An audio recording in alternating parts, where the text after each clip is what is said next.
Baiklah, kita akan lanjut ke materi berikutnya, yaitu kasus-kasus pelanggaran HAM di Indonesia dan dunia dalam waktu yang dapat.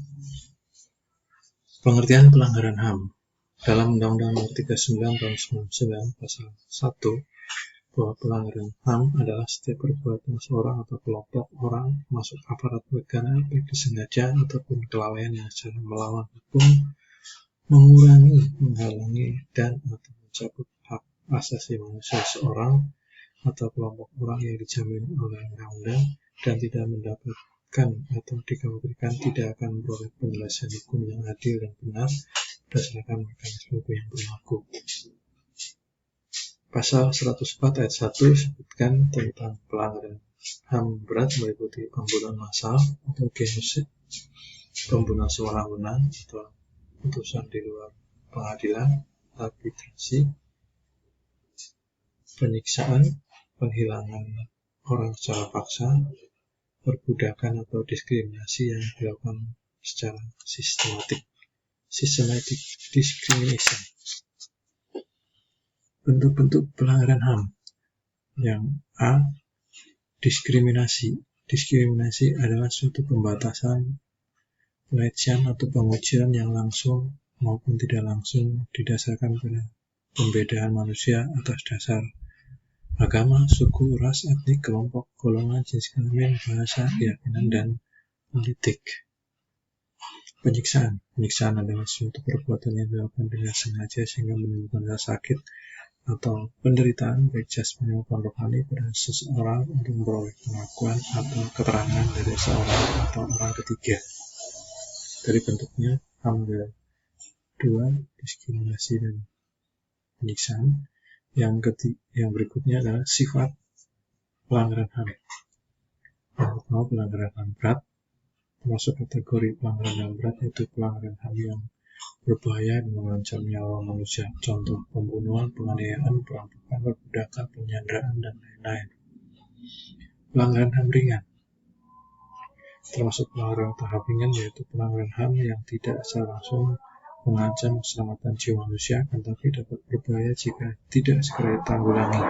Contoh, kelalaian dalam pemberian pelayanan kesehatan, pencemaran lingkungan yang sengaja, dan sebagainya. Ini kita sering terlibat nih. Pelanggaran HAM menurut aturan internasional. Ada yang namanya kedua ini kejahatan genosida. Setiap perbuatan yang dilakukan dengan maksud untuk menghancurkan atau memusnahkan seluruh atau sebagian kelompok bangsa, ras, kelompok etnis, kelompok agama dengan cara-cara berikut. 1. Membunuh anggota kelompok, mengakibatkan penderitaan fisik dan mental yang berat terhadap anggota-anggota kelompok.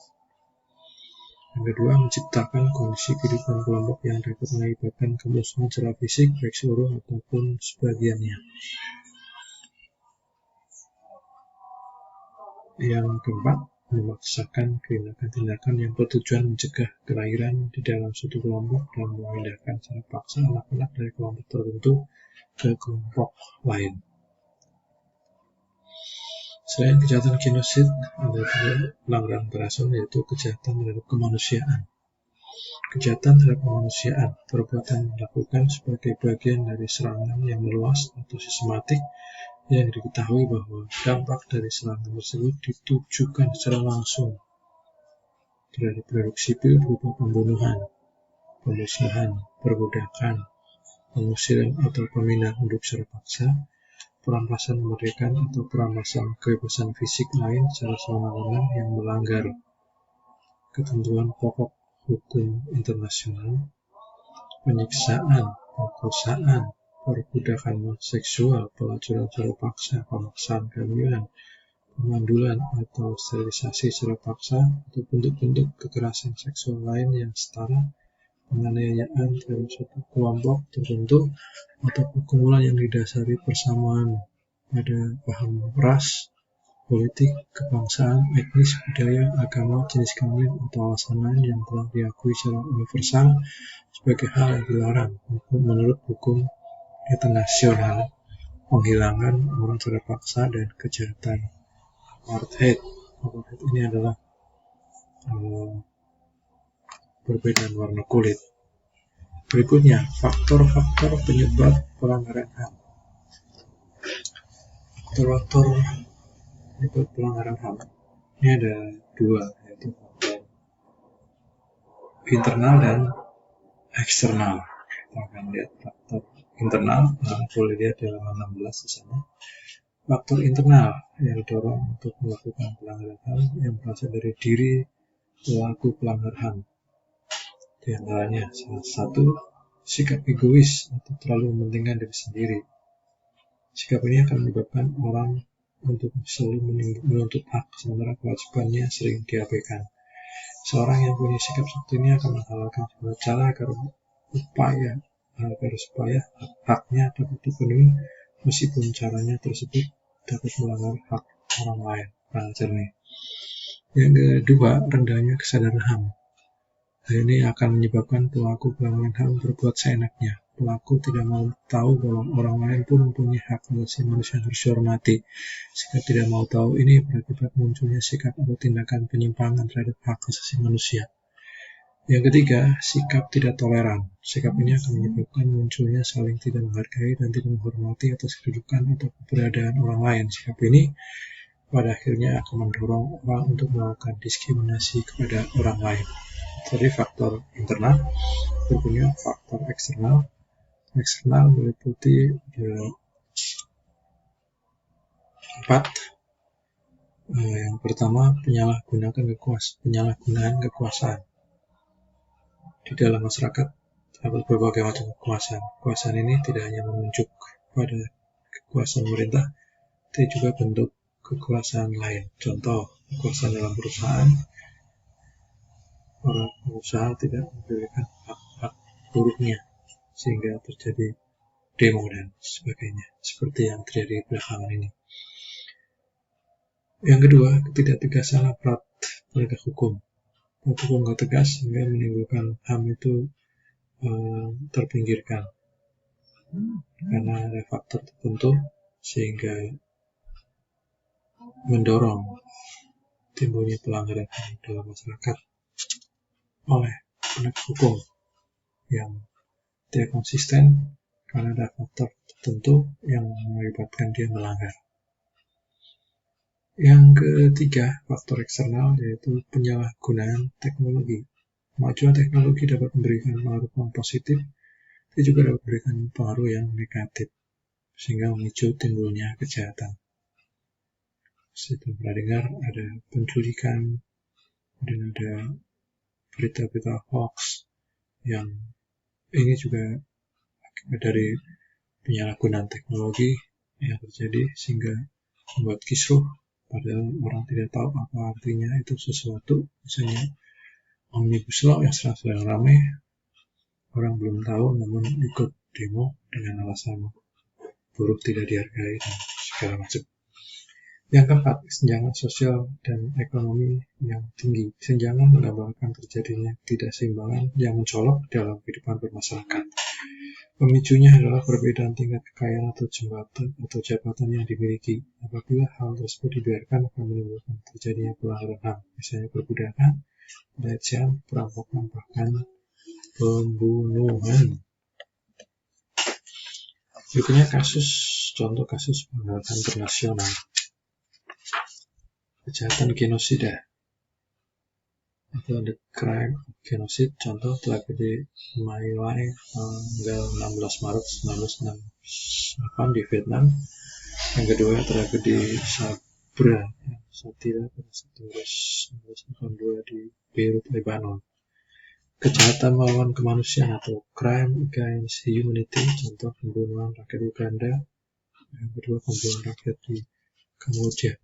Yang ketiga, invasi atau agresi suatu negara ke negara lain, the crime aggression. Contoh, invasi Irak ke Iran pada 22 September 1980 atau invasi Amerika Serikat ke Irak tahun 2003 pada tanggal 20 Maret.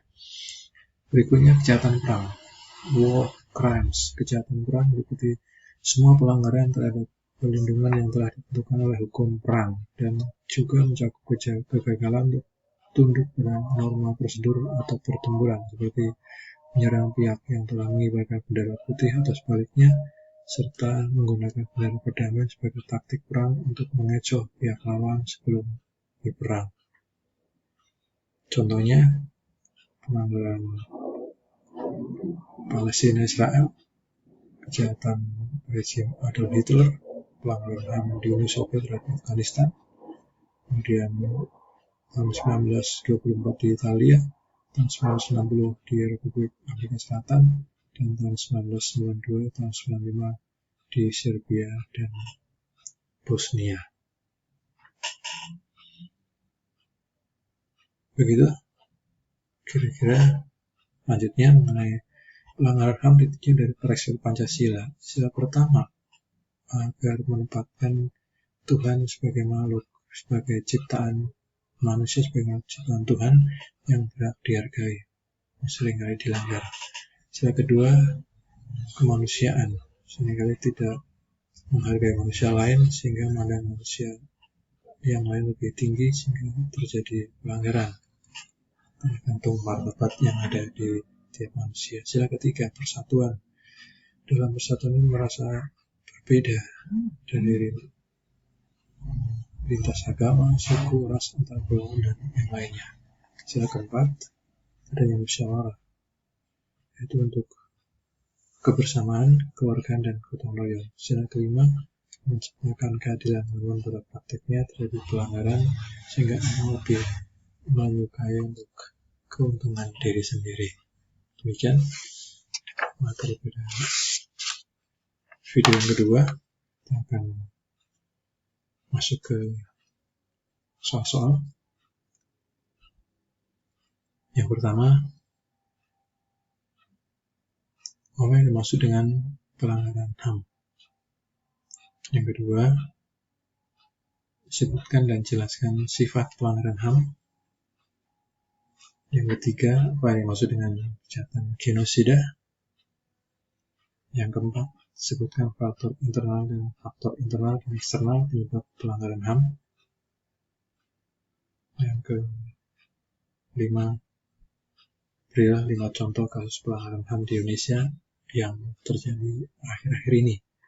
Jadi jangan tek di buku maupun yang terjadi sekarang ini. Demikian materi pada khusus pelanggaran HAM. Semoga bermanfaat bagi kita semuanya. Terima kasih.